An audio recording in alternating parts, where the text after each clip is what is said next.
The incident commenced with a towel, a hapless wet white one, inconsequential as it may seem. Yet it carried immense weight. Upon my return from a quick 2-day conference in Phoenix, I found it discarded on the floor next to our bed instead of hanging in the bathroom or thrown into the laundry basket as usual. It was damp, still warm, and I chose to remain silent about it that night while she indulged in Instagram scrolling, her smile mirrored in the screen's glow. She didn't even bother to ask how my trip went. A casual, "Hey babe," and a return to the cool light of her feed on social media. It was then that the first hint of discord resonated. Jessica and I had been together for close to a decade, not the type to quarrel publicly or flaunt our milestones with Blessed, but our bond felt unshakable. Or so I believed. She had this spark in her, after all. The magnetic aura that caused silence when she entered a room. You adored or detested her within 5 minutes. No neutral ground. And me? I was the fellow who carried her charger in my pack, stored her snacks in my vehicle, learned her coffee order to surprise her on Tuesdays. I didn't require loudness. I just needed to be the one she returned to. However, a change had occurred. Her embraces grew briefer, her voice altered subtly. It seemed as if she was suppressing a laugh that wasn't mine. One Thursday evening, she informed me about a dinner meeting with clients. Nothing unusual, except her tone felt practiced. She even halted mid-sentence, seeming to anticipate my challenge. I refrained, not immediately. Instead, I waited in the car 2 blocks from the Italian restaurant she specified, observing as a black Audi dropped her off at 7:42 p.m., wearing a dress I hadn't seen in half a year, the type of attire she once wore on our anniversary. Dear friends, if you enjoy this story, please like and subscribe to our channel. It will motivate us to make more videos like this for you. She chuckled while shutting the passenger door. Then she tapped the driver's arm. He reciprocated by touching her lower back. They bypassed the restaurant and turned the corner towards the Marriott on 9th. I chose not to trail them. I was already aware of the situation. The following morning, I prepared her coffee exactly as she preferred. Vanilla oat milk, 2 sugars, a hint of cinnamon. I observed her sip it in her robe, her hair still damp from a shower, her phone on mute by her side. She smiled and said, "You're so thoughtful, dear." For the first time in our marriage, I contemplated shattering the mug in my hand and departing permanently. However, I remained. Since she was unaware of my knowledge, this would be my leverage. That Saturday, she claimed she was visiting her sister's house in Edgewater for brunch. Just the girls, she said, feigning affection by kissing me on the cheek as if we were still a unit. She even made a spectacle of donning flats, an attire she rarely wore unless she wanted to give the impression that she had no intention of impressing others.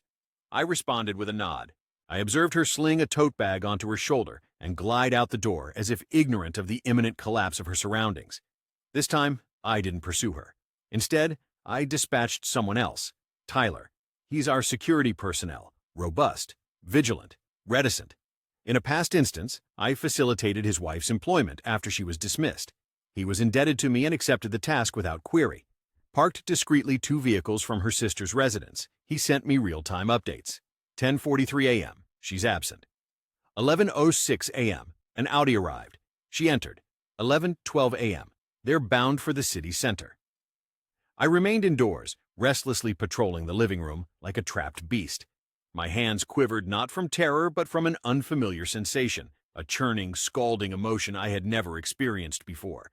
Betrayal has a taste, harsh, metallic, sour, and it lingers in your mouth. It cannot be expelled. You relish it for days. At 12:41 p.m., Tyler transmitted the image to me. Jess, clad in green, leaning across a table, laughing, caressing his arm again. Not the same man from the hotel. A different man. She seemed to have a preference, apparently. Tall, neatly trimmed beard, Rolex watch. A kind of man who sent your needed messages from a plush chair in a wine lounge. I spent a considerable amount of time examining the image. Not out of shock, but because of her expression. She appeared joyful, not false or networking joy.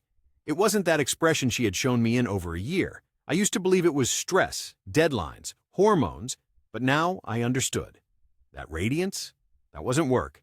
That wasn't yoga. That wasn't some personal quest of self-care. It was deception, and she excelled at it. When she arrived home that evening, she brought me a cupcake. Red velvet, my favorite. Her sister supposedly had leftovers from a bridal tasting. I accepted it, expressed gratitude, discussed a documentary on sharks with her. She laughed, saying it was typical of me.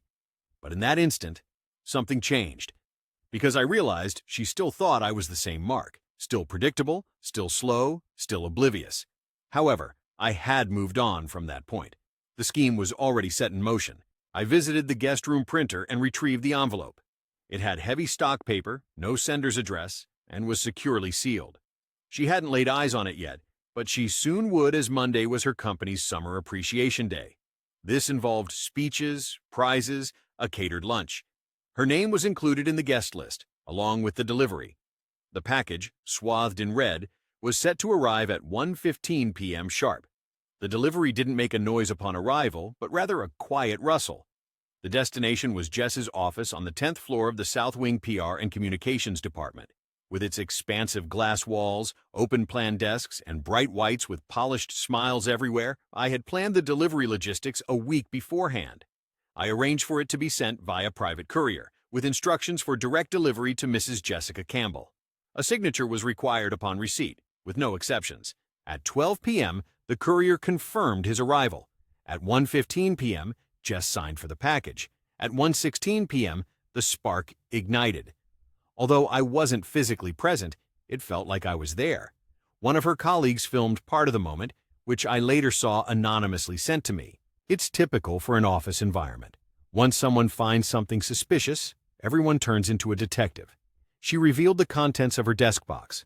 Those nearby continued their lunch breaks, drinking carbonated water and reviewing emails. The top was lifted off. She dived in. First were the hotel bills, clear, high quality, bound together, from 3 distinct hotels, on 3 separate dates, all paid for with her personal credit card. Even the photographs.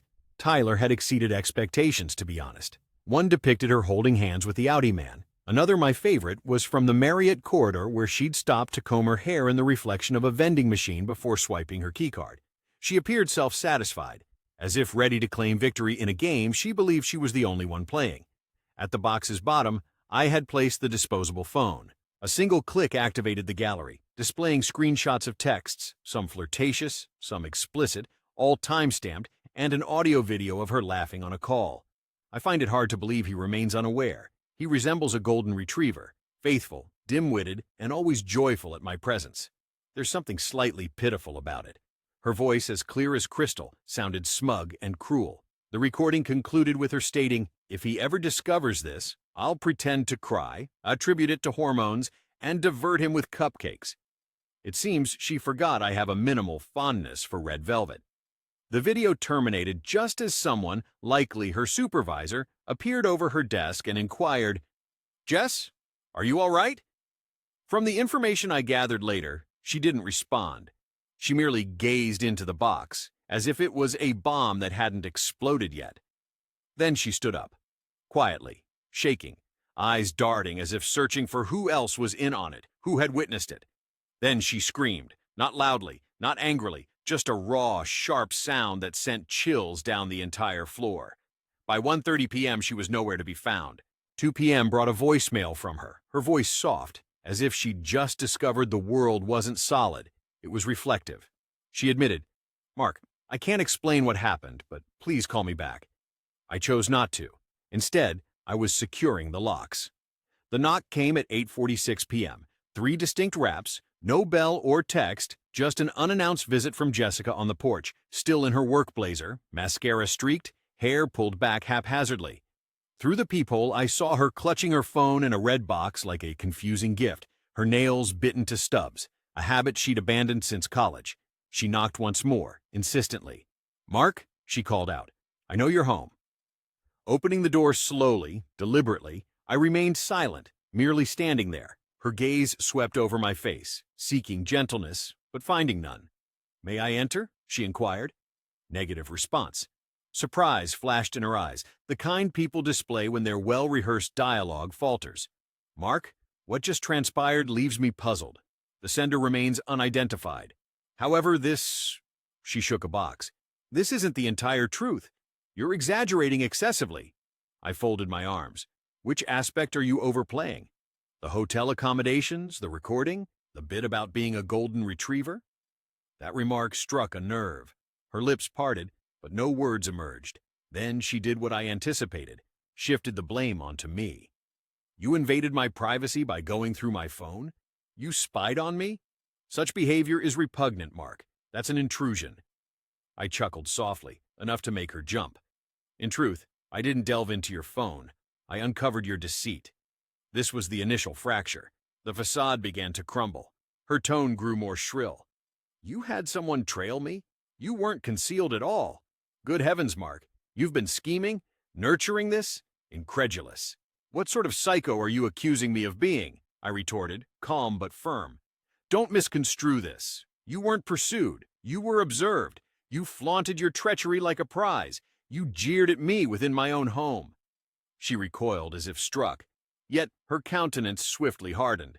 That's Jess, ever adaptable, ever resilient. So now what? She snarled. You embarrass me at work, alter the locks like a scorned lover, and what then? You think you've gained power? I countered. No, I replied. I feel alert. That silenced her. I retrieved a manila envelope from behind the door and handed it to her, containing within it a copy of our house deed, notarized separation documents I had drafted that week, and the keys to her car. I want you gone, I said decisively. Completely, legally, emotionally. I've never been more resolute. She stood there, stunned, holding the box and envelope as if they were pieces of a reality she hadn't foreseen colliding. Then came her retort. You'll regret this, she warned. You believe others will tolerate your monotonous habits and quiet demeanor? Your uninteresting existence? I acted dishonestly since I had no other choice. You're an emptiness, Mark. You drain the vitality from people, I acknowledged. Then I merely performed a service for you. I shut the door on her. Beyond, there was nothing. No sobs, no appeals. Only quietness. She disappeared by dawn. The first blemish emerged through my mother, on a Sunday morning, coffee in hand, rain pattering against the kitchen window. I was beginning to breathe like a man rescued from a burning building. And then the phone rang. Mark, Mom's voice was cautious. I remained silent, just gazed at the vapor rising from the mug. She's quite distressed. She claims there's been a massive misunderstanding, that you've done something rash. There it was, the spin. Jessica, the PR queen, couldn't resist herself. She didn't fall apart. She rebranded. She claimed I had a mental breakdown, became suspicious, and illegally intruded into her personal life. She told my mother that I had caused a scene in her workplace and breached her privacy in ways she hadn't anticipated. She didn't bring up the extramarital affairs or the receipts, nor did she mention calling me a golden retriever to another man while repairing her porch light. I asked Mom one question. Did she tell you why I evicted her? After a moment of quiet, she responded softly, No. I told her I'd send an email with the evidence so she could make her own decision. I remained calm, didn't raise my voice or curse. I simply sent a PDF. Let the truth be revealed. However, Jess didn't stop there. She contacted my best friend. She told Ryan that I was in distress, that she was concerned about me. She said she still cared for me, but didn't know how to assist me any longer. She labeled it as emotional exhaustion. What a euphemism. To his credit, Ryan didn't believe her. He arrived at my place with 2 six-packs and a laptop. Did you want assistance in deleting her social media accounts? We declined. Revenge wasn't my goal. I sought clarity.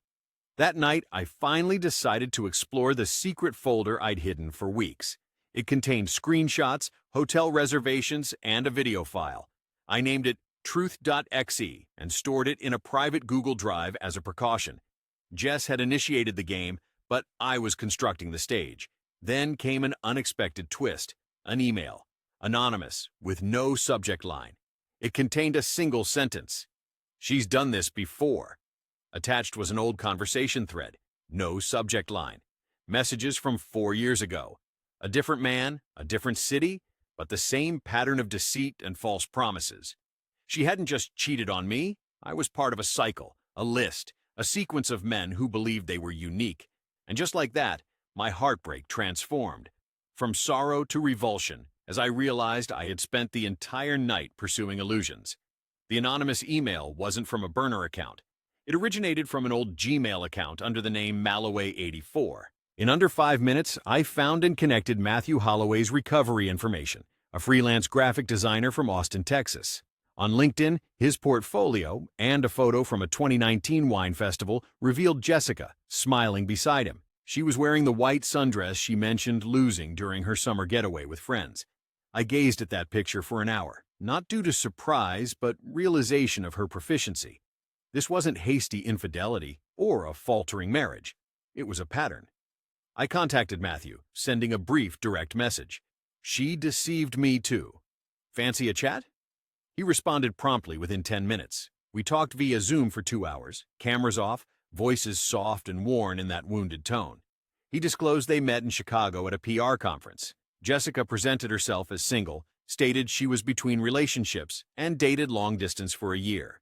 5 times she visited Austin, expressing her dislike for the cold, discussed cohabitation, even scouted condos together. Suddenly vanished one night, without a word, blocked his number completely disappeared from his life. 3 months later, he spotted her in a Facebook album celebrating Jessica and Mark's 5th anniversary. Seemed unscathed by the incident, wearing the necklace he had given her. Deceived so effortlessly, he remarked. It was as if she was playing a role. The chilling part? I think she truly believed it herself. Informed him about the hotel receipts, the box of red roses, and the voicemail. He let out a low whistle. You managed to get more than I did. I never even received a goodbye. We agreed on one point before we ended the call. Jess didn't love people, she collected them. Each man was like a mirror she admired herself in, until it shattered. Then she found another one. After we disconnected, he remained alone in the dark. The room's atmosphere was thick with unspoken lies she had told, as if they were still suspended there. I surveyed our house, the artwork she selected, the sofa she insisted upon, the rug from the Charleston trip when tears fell after I expressed not being ready for children yet. Each item of our home felt like a trophy for her, a testament to manipulation. Thus, I began packing, not hers, but mine. Let her keep the space. Let her account for the empty closet to her friends. Let her tread the emptiness that echoed our former selves. I wasn't fleeing. I was evacuating. The inferno hadn't ignited fully yet. At precisely 2:14 p.m. on a Wednesday, an unknown number sent a message. I apologize for reaching out in this manner. Are you Jessica's husband? Ava. No last name, no introduction. After staring at the message for a full minute, I responded, not anymore. 3 dots followed, then a detailed self-introduction from Ava Torres, age 28, residing in Baltimore. She encountered Jessica indirectly through mutual acquaintances. The details were hazy, but what stood clear was her involvement with a man named Reed. A man, it turned out, who had been presented to her by none other than Jessica, for she discovered that Reed was one of the men whom Jessica had been romantically involved with, and there was Ava, also in a relationship with him. Unaware, she asserted, I swear. The reason for my message is not casual. It's because I feel ill about it. But I thought you needed to see this. Accompanying the text were screenshots, conversations between Jessica and Reed. You've expressed your annoyance with her before. You said I was unique. I consider myself superior to that pathetic girl you pretend to have a relationship with. Beneath these words, a message that made my heart stop. He has no idea. And when he finds out, I'll just react as I usually do. Cry, accuse, and bake something. That's the kind of person she is. That's who she's always been. I disclosed the truth to Ava, but it was out of vengeance, out of a need for understanding. She deserves to understand that she isn't the only victim in this mess. Ava took an unanticipated action. She confronted Jessica directly at her yoga studio. The ensuing event was posted online. It seems Ava waited for Jess outside the studio, encountered her on the sidewalk in front of 2 instructors and a dog walker. There was no shouting or fighting. Instead, Ava held her phone aloud, reading out messages. Jessica, with a frozen expression and arms crossed defensively, appeared unable to evade the situation. Bystanders reported that Ava placed the phone at Jess's feet, saying, "You're not misunderstood. You're just toxic." Jess remained silent and walked away. However, the impact was palpable. The video later surfaced on a local gossip Instagram account as "when you catch the spider in its own web." The comments flooded in, and the sphere she once controlled through charm and charisma began to contract. She contacted me that night without leaving a message, followed by a text. "Do you think this will shatter me? You believe yourself to be some sort of hero, Mark?" You're pitiful, Jessica. I've made you significant. Without me, you hold no substance. I received no response from you. However, I did capture a screenshot. It didn't take long before whispers turned into emails, and those emails morphed into meetings. Her company, the sophisticated boutique PR firm she once boasted, was founded on trust and taste, suspended her indefinitely. The HR correspondence was chilly. Under investigation for inappropriate behavior involving clients and colleagues, we are asking you to relinquish all public responsibilities. Essentially, you've tarnished our reputation, Jessica. Now, you pose a risk. She attempted to downplay the situation, of course.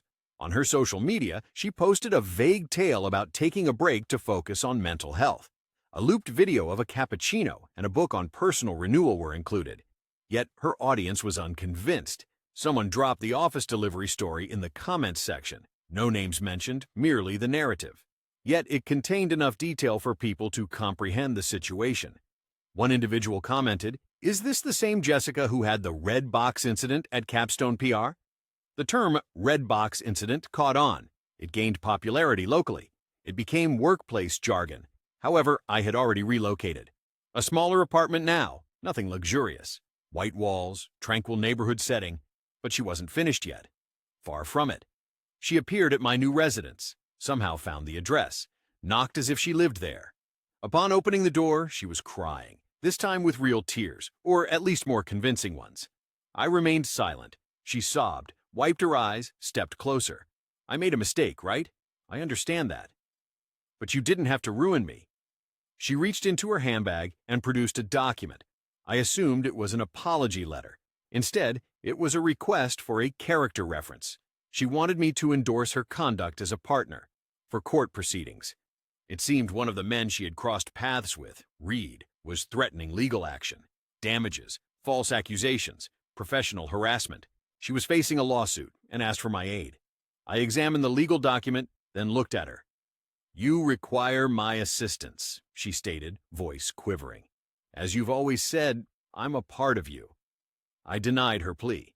"You are the piece I've already discarded." And I closed the door once more. However, this time she didn't depart calmly. Through the peephole, I observed her crumble onto the welcome mat. It wasn't dramatic or movie-like. She merely fell. Sitting there in silence, she showed no emotion. Neither sympathy nor compassion surfaced within me, not even anger, just coldness. I watched her remain seated for 15 minutes before she finally stood up. She smoothed out her jacket and left. No further knocks were heard. But the conflict wasn't resolved, because what she did next was inexcusable. Yet I should have anticipated it. Jessica never departed a room without igniting something behind her. This revelation came from an unexpected source, my cousin Lucas, who had grown up alongside me like brothers. He assisted me during my move from the house. Spent the night after her work delivery drinking with him. He assured he would stand by me. Yet he failed. One evening, Ryan phoned me without preamble. "Check Lucas's Instagram story immediately." I complied, and there it was, a brief video of Jess at a rooftop bar, sipping white wine, laughing. The caption read, "People make mistakes. Some people escalate them to atrocities. Here's to learning and growing clinking glasses." Tagged Weezy Lucas Winslow. Seeing her with Lucas, smiling and seemingly close, made my blood run cold. I called him, only to find his voicemail. Texted, "Is this real?" No response. The following day, he contacted me. "It's not as it seems." Jess approached me, saying she needed someone to confide in. Initially, I believed I could act impartially, be fair. But when he knew the harm she inflicted upon me, watched my distress, and heard my tears, I decided against responding to her.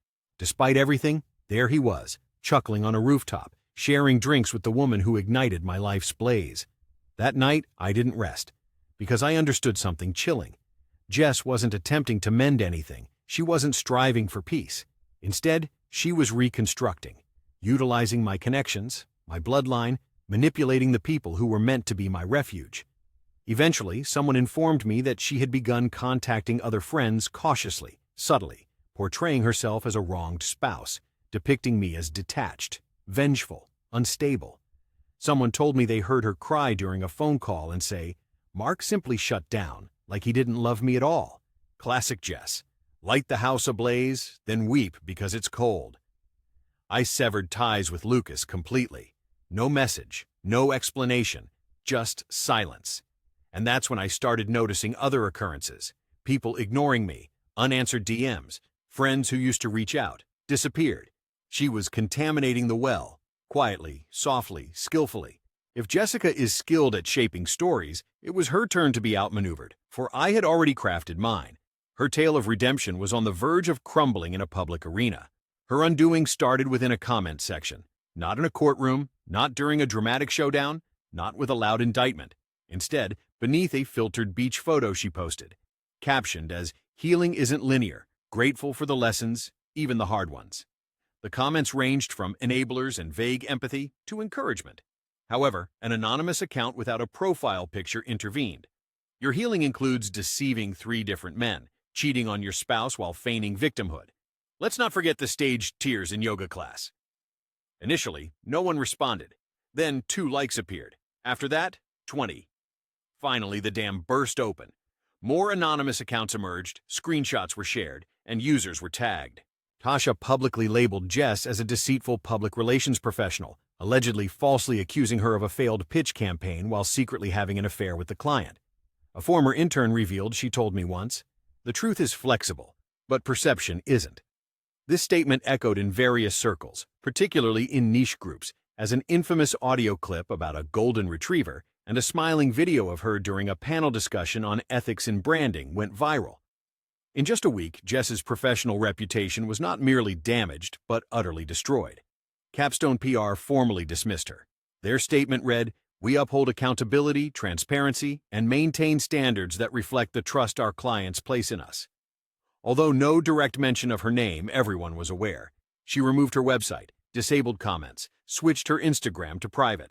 A few days later, the house, previously shared between them, was listed at a reduced price, its staging photos devoid of any traces of them, leading to her ultimate downfall. She contacted her close friend Ryan, spoke with him at work, and left a message expressing her desire to comprehend why things had taken a turn for the worse. She was accustomed to receiving explanations for her own missteps instead of acknowledging them. Ryan responded by stating she was well aware of her actions, and no one was buying her act any longer. After this, he ended the call. Leaving no support from friends, lovers, or professionally, she found herself in the wreckage of her own doing. She attempted to destroy my world, but her actions left her standing in the rubble. However, I wasn't done, as there was still one thing she didn't know, a final disclosure. This last piece of information was timed carefully, not driven by revenge, but by strategy. Jess had been playing a short game, employing deceit for immediate gain, using her charm to get through the day and tears to stir emotion. In contrast, I learned. She defended herself. I delivered checkmate. The final disclosure surfaced on a podcast. Months ago, in the heat of the situation, when the texts were being revealed and her office delivery box was still emitting smoke, I received an approach from a podcast producer from a moderate-level relationship advice show. They were working on a series about betrayal and deceit, seeking anonymous stories. I agreed, recounted my experiences candidly without anger or theatrics, just dates, actions, and proof. They altered my voice, changed the names, but left the facts unaltered. The episode was released last week, titled The Red Box Delivery. Within 48 hours, it climbed to 3rd place in Spotify's trending list. Listeners quickly pieced together the puzzle, the PR queen, the audio clip, the golden retriever reference, all pointing to Jess. She couldn't deny it anymore, as it was indeed her. She contacted me once more. "You embarrassed me. You made me a meme. You wouldn't let go. Couldn't you?" I chose not to respond at first, but after rereading the message a few times, I responded with 4 words. "Jess, no repeat performances." She saw it, remained silent since there was nothing further to add. She manipulated folks like mirrors, but this time I allowed her to witness a reflection she couldn't alter. She considered me a minor player in her disordered, romanticized narrative. However, I was the author, and I've concluded the storyline. It's been half a year now. No headlines, no developments, no more twists, just tranquility. I've moved homes twice since then. The second residence feels suitable, minimalistic, crisp lines, good lighting. No echoes of the past embedded in the structure. I no longer jolt at the sound of alerts. I rest, I respire, and her name doesn't dominate my thoughts daily. only occasionally. Not as you might expect, not with resentment, not even hurt, merely an observational recollection, like a memory of a storm you once navigated through, windshield wipers swiping against the rain, gripping tightly onto the wheel. But now the weather has cleared and I continue my journey. I never replied to her last message again. Never exchanged words with Lucas, didn't bother verifying if she faced a lawsuit. The final act was unnecessary, for the void left by someone like her serves as the epilogue. Encountered her once, at a grocery store, without fanfare or outbursts. She was in the frozen foods section, contemplating a bag of cauliflower rice, unaware of my presence initially. Upon recognition, our eyes met, but there was no act, no tears, no coercion, only an emptiness. She remained silent, as did I. She turned away first, departed like a stranger, and that's all we are now. People often inquire if I'll ever trust again, if I'll let anyone get near. I tell them this: I'm not fearful of love. I'm apprehensive about loving someone who dons it as a mask. What I discerned, one can't rescue someone from their essence. One can only protect oneself from being pulled under by them. Therefore, this is my last post. No more narratives, no more fragments of her. She no longer resides here.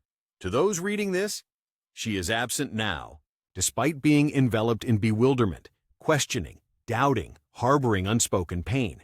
You are aware. Proof is superfluous. What you require is tranquility. Walk, even if your legs tremble, your voice falters, or you still harbor affection for them. Walk, you'll endure. And one day, in a grocery store, you'll recognize that you no longer startle. Note the change.